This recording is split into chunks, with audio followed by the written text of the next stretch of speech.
Townships in Port Elizabeth, and as such the department felt this would be a great way to go back and serve a much needy community. Our reporter Iviwe Poti has been with the traffic officers today.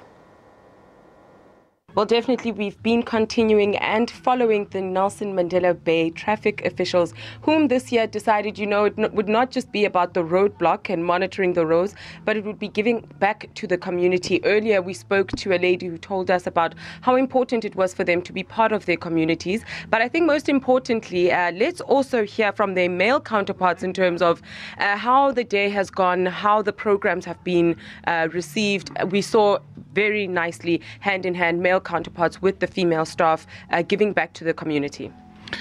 Everything went very well. First of all, I have to thank my colleagues, more especially the female counterparts.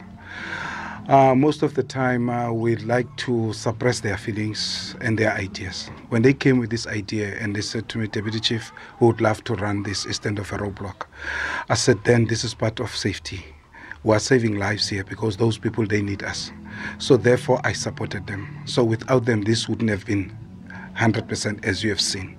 So I'm very proud of them in such an extent that I'm proud and I'm sure in the whole country we are the first metro which have done this to our community. Because most of the time, people, they just see us as the people who are just issuing fines and then writing tickets as if we don't have a feeling behind.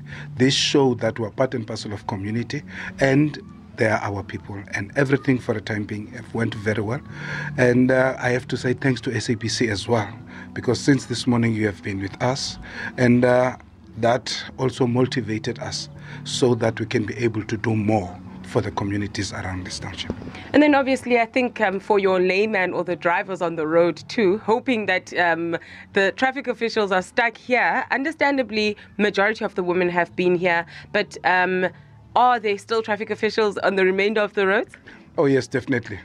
As I'm speaking to you now, all the male counterparts are on the roadway. We have to keep the road safe and we have to prevent those accidents. But then I had to take a decision, which is a bold one, that today all the female traffic officers have to do this, and the top management who are going to assist them. And then hence you have seen that all of us were here. So our roads are safe. People must not be worried that we have taken all the forces and then everything is not according to plan. No, everything is running according to plan. Thank you so much, Kitata, for your time. Thanks to you. Well, there we have it. Just because the traffic officials are giving back to the community here in Walmer Township doesn't necessarily mean the traditional Women's Day roadblock is not continuing here in the Nelson Mandela Bay Metro. But for now, it's back to you in studio.